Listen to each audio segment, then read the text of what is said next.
મારા હાથમાં સરકારનો પરિપત્ર છે 8મી ઓગસ્ટનો, 8 ઓગસ્ટ 2025 ના રોજ. મિત્રો, પરમ દિવસે એટલે કે 15મી ઓગસ્ટના દિવસે, પરમ દિવસે 15મી ઓગસ્ટ આપણી દેશનો સ્વતંત્રતા દિવસ છે. જોકે ભારત દેશના નાગરિકો હજુ ગુંડાઓથી, માફિયાઓથી, નેતાઓથી, સરકારથી અને ભ્રષ્ટ અધિકારીઓથી આઝાદ થયા નથી. એટલે આઝાદી દિવસ આપણે ઉજવીએ એ સારી બાબત છે, પણ હજુ આજે ઘણા બધા પ્રકારની આઝાદી હજુ બાકી છે. સરકારે એવું નક્કી કર્યું છે કે 15મી ઓગસ્ટના દિવસે ગુજરાતના તમામ ગામડાઓમાં ગ્રામ સભા યોજવામાં આવશે. ગ્રામ સભા એ અત્યંત મહત્વનું પ્લેટફોર્મ છે, અત્યંત મહત્વની બાબત છે. દરેક ગામના યુવાનોએ આમાં રસ લેવો જ જોઈએ, કોઈનાથી ડર્યા વગર, શરમાયા વગર. પોતાની જ્ઞાતિના સરપંચ હોય કે પોતાની જ્ઞાતિની પેનલ હોય તો પણ ડર્યા શરમાયા વગર જો ગ્રામ સભામાં રસ લેશો તો તમે તમારા ગામનું ઘણું સારું કરી શકશો. 15મી ઓગસ્ટના રોજ ગુજરાતના તમામ ગામડામાં ગ્રામ સભાનું આયોજન કરવાનું સરકારે નક્કી કર્યું છે. તમારા ગામની ગ્રામ સભા કેટલા વાગ્યે રાખવાની છે એ તમારે સરપંચ અથવા તલાટી મંત્રીને પૂછવું પડે, કેમ કે આ તો બધું ગુપ્ત બંધ બારણે ઓન પેપર ઓફિશિયલી બધું લખાઈ જાય. ગ્રામ સભા થઈ ગઈ, ગામમાંથી ખૂબ સારો પ્રતિસાદ મળ્યો, એવા કાગળિયા લખાઈ જાય, સરકારમાં વયા જાય, સરકાર ખુશ, ગામના તલાટી ખુશ. તો તમારા આખા ગુજરાતના તમામ ગામમાં 15મી ઓગસ્ટના દિવસે ગ્રામ સભાનું આયોજન કરવાનું છે. એનો ટાઈમ તમારે તમારા ગામના આગેવાન પાસેથી ફરજિયાત જાણી લેવો જોઈએ. નંબર 1, ગ્રામ સભામાં કોણ જઈ શકે? ગામની મતદાર યાદીમાં જેનું નામ હોય, સ્ત્રીનું, પુરુષનું, આ જ્ઞાતિનું, ઓલી જ્ઞાતિનું, ગામની મતદાર યાદીમાં જેનું નામ હોય એ દરેક વ્યક્તિ ગ્રામ સભામાં જવા એને અધિકાર મળેલો છે, એને સત્તા મળેલી છે. ગ્રામ સભાની અંદર કોઈ પણ પ્રશ્ન લેખિતમાં કે મૌખિકમાં પૂછી શકાય છે. ગામની મતદાર યાદીમાં જે વ્યક્તિનું નામ હોય એ વ્યક્તિ લેખિતમાં કે મૌખિકમાં તલાટી કે સરપંચ કે સચિવ જે આવ્યા હોય એને પ્રશ્ન પૂછી શકે છે. મોટા ભાગે લેખિત પ્રશ્ન પૂછવાનો આગ્રહ રાખવો જોઈએ. ગ્રામ સભા એટલે શું? તો કે એક છે લોકસભા, એક છે વિધાનસભા અને એક છે ગ્રામ સભા. દેશની સરકાર એટલે લોકસભા, જેમાં દેશને લગતા ચર્ચા નિર્ણયો થાય. રાજ્યની સરકાર એટલે વિધાનસભા, જેમાં રાજ્યને લગતા નિર્ણયો થાય. તો ગામની સરકાર કઈ? ગામની સરકાર એટલે ગ્રામ સભા. જેમ વિધાનસભામાં ધારાસભ્ય હોય એમ ગ્રામ સભામાં ગામનો સભ્ય હોય, લોકસભામાં સાંસદ સભ્ય હોય. તો લોકસભામાં સાંસદ સભ્યને જે સત્તા મળી છે એ જ સત્તા ગામના સભ્યને ગામ સભામાં મળેલી છે. વિધાનસભામાં ધારાસભ્યને જે સત્તા મળેલી છે એ જ સત્તા ગ્રામના સભ્યને ગામ સભામાં મળેલી છે. ગામ સભામાં તમે શું રજૂઆત કરી શકો? ગામના કોઈ પણ પ્રકારના રોડ, રસ્તાઓ, નાળાઓ, પુલિયાઓ, ગામનું સ્મશાન, ગામની આંગણવાડી, ગામનો પાણીનો સંપ, પાણીની ટાંકી, ગામની સરકારી શાળા, ગામમાં દવાખાનું હોય તો દવાખાનું, ગામની અંદર પશુ આરોગ્ય કેન્દ્ર હોય તો પશુ આરોગ્ય કેન્દ્ર. ગામની અંદર જે કંઈ પણ સરકારી બાબત હોય એની સ્પષ્ટ, ધારદાર અને બેધડક રજૂઆત ગ્રામ સભામાં ગામનો સભ્ય કરી શકે છે. પણ ગામના સભ્યને ખબર હોય તો ને. ગુજરાતની સરકારે 8 ઓગસ્ટના રોજ આ જાહેરનામું બહાર પાડ્યું છે અને જાહેરનામાના 5મા પોઈન્ટમાં એવું લખ્યું છે કે ધારાસભ્યોને જાણ કરવી. મને તો આજે જાણ નથી. આજે 13મી તારીખ છે. 8 તારીખે સરકારે જે નિર્ણય લીધો એની જાણ 13 તારીખે પણ ઓફિશિયલી મને કોઈએ નથી કરી.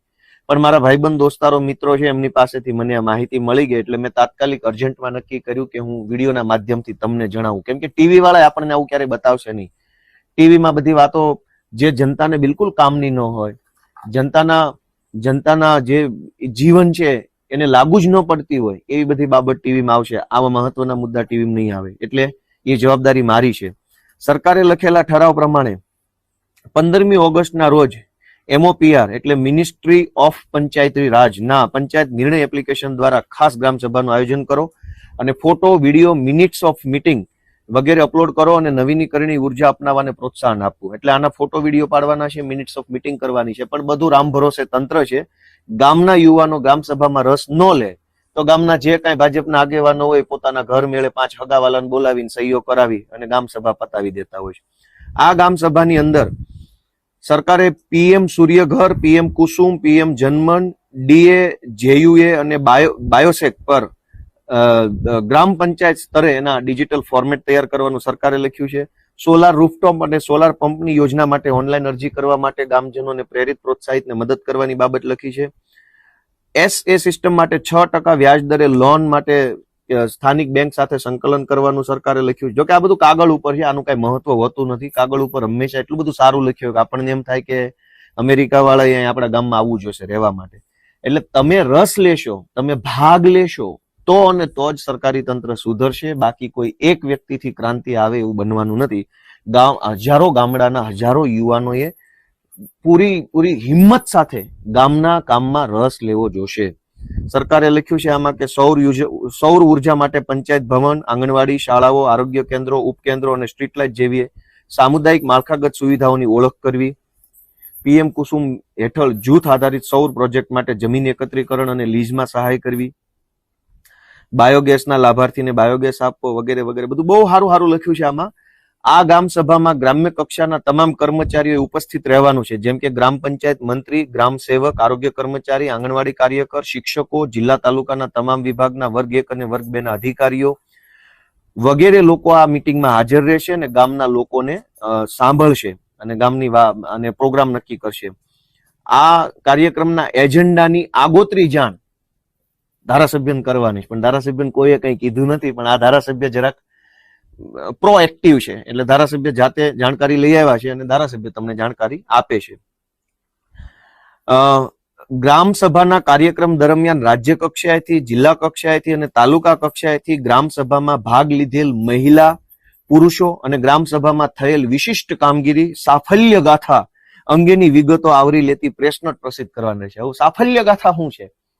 ગામમાં પેવર બ્લોકમાં ભ્રષ્ટાચાર થાય, ગટરના કામમાં ભ્રષ્ટાચાર થાય, મેટલ કામના રોડના કામમાં ભ્રષ્ટાચાર થાય, પાણી ટાંકામાં ભ્રષ્ટાચાર થાય, અને સાફલ્ય ગાથા શું લખવાની?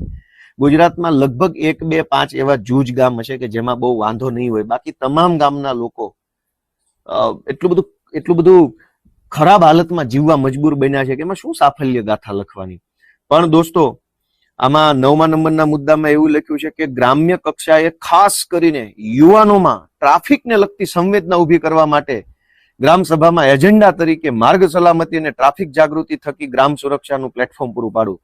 એટલે સરકાર એવું કહે છે ગ્રામ સભામાં યુવાનોને બોલાવજો ને એને ટ્રાફિકની જાગૃતિ આપજો.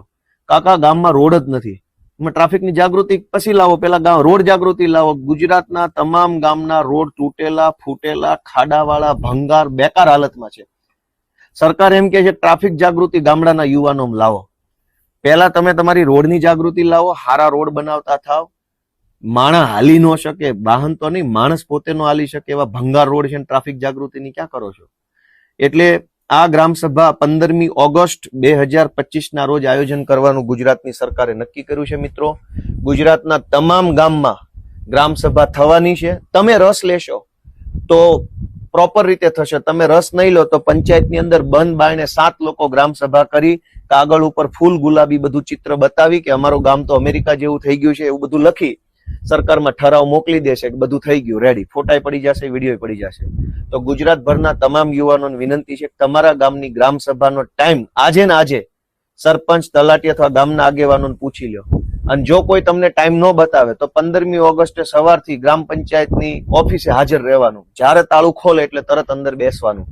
વિડીયોગ્રાફી કરવા ઉપર કોઈ પ્રતિબંધ નથી. સરકારના ઠરાવમાં ક્યાંય લખ્યું નથી કે વિડીયોગ્રાફી પર પ્રતિબંધ છે. વિડીયોગ્રાફી તમે તમારા મોબાઈલથી શાંતિપૂર્વક રીતે કરી શકો છો, કોઈ મનાઈ નથી, કાયદામાં કોઈ પ્રતિબંધ નથી. કોઈ પણ રજૂઆત શાંતિપૂર્વક કરવી જોઈએ, ઉગ્રતાપૂર્વક રજૂઆત ન કરવી જોઈએ, ઝઘડો કરવાની ભાવનાથી જવું ન જોઈએ. ગામના કોઈ પણ કામ અંગે તમે ગ્રામ સભામાં સરપંચ, ગ્રામની સભા અને ગામના સચિવ એટલે કે તલાટી મંત્રીને તમે કોઈ પણ પ્રશ્ન લેખિત મૌખિક પૂછી શકો છો. ગામમાં બધા સમાજના યુવાનોએ પોતાનું એક ગ્રુપ બનાવીને ગામના વિકાસ માટે થઈ ગ્રામ સભામાં જવું જોઈએ. આ અત્યંત મહત્વની માહિતી છે. દોસ્તો, જો તમે આખો વિડીયો સાંભળ્યો હોય તો મારી 2 હાથ જોડીને વિનંતી છે, હજારો ગ્રુપમાં શેર કરો. અને ગુજરાતમાં વર્ષોથી કાગળ ઉપર બધી ગ્રામ સભાઓ ભરાય છે, એના બદલે આ વખતે 15મી ઓગસ્ટે આઝાદીનો મહત્વનો દિવસ છે. વાસ્તવિક રીતે જો સરકારી તંત્રની ગુલામીમાંથી મુક્ત થવું હોય તો બધાએ પોતપોતાના ગામની ગ્રામ સભામાં હાજરી આપવાનો આગ્રહ રાખો. પહેલી વાર જશો, આટલા વર્ષોથી તમે ગ્રામ સભામાં નહીં ગયા હો, અથવા તમને બોલાવ્યા નહીં હોય, અથવા તમને ખબર જ નહીં હોય ક્યારે ગ્રામ સભા આવીને ક્યારે ગ્રામ સભા જતી રહી, ગોપાલભાઈ ઇટાલિયાએ તમને જણાવ્યું એટલે તમને પહેલીવાર માહિતી મળી. અને પહેલીવાર ગામ સભામાં જશો તો ઘણી વખત ગામના જે વર્ષોથી પેધી ગયેલા ભાજપના આગેવાનો હશે એના પેટમાં કેરોસીન રેડાશે, એને તકલીફ થશે, બાંધવાની કોશિશ કરશે, પોલીસના નામે ડરાવશે ને આવું બધું ધાક ધમકી કરશે. પણ તમારા ગામનું ભલું ઈચ્છતા હોવ, તમારા ગામનું સારું થાય એવું ઈચ્છતા હોવ તો તમારે તમારા ગામની ગામ સભામાં વટથી ફરજિયાત જવું જ જોઈએ. પહેલી વાર જશો તો તકલીફ પડશે, પણ પછી દર વખતે જવાનું ચાલુ કરશો તો સિસ્ટમ સુધરવાની શરૂઆત થશે. જે ગામમાં સરપંચ નથી, વહીવટદારનું શાસન છે ચૂંટણી નહીં થવાના કારણે, એ ગામમાં પણ ગ્રામ સભા થશે જ. તો વહીવટદાર હોય ત્યાં પણ ગ્રામ સભા થવાની છે, સરપંચ હોય ત્યાં પણ ગ્રામ સભા થવાની છે. ગ્રામ સભામાં મુદ્દો રજૂ કરવા ઉપર કોઈ પ્રતિબંધ હોતો નથી. તમને ખોટી રીતે તલાટી મંત્રી કે કદાચ ગામના કોઈ સરપંચ રોકે તો તમારે એ વાતનો પરિપત્ર માંગવો જોઈએ કે ભાઈ હું કેમ નહીં પૂછું. ગામનું સ્મશાન, ગામની આંગણવાડી, ગામની શાળા, ગામનું દવાખાનું, ગામની પાણીની ટાંકી, ગામનો રોડ, ગામનું બસ સ્ટેન્ડ, ગામના વીજળી વિભાગના કોઈ વ્યવસ્થા, કઈ પણ પ્રશ્ન ઉપર ગામની રસ્તા બાબતે બધું જ તમે ગ્રામ સભામાં લેખિતમાં પૂછી શકો છો, જવાબ માંગી શકો છો.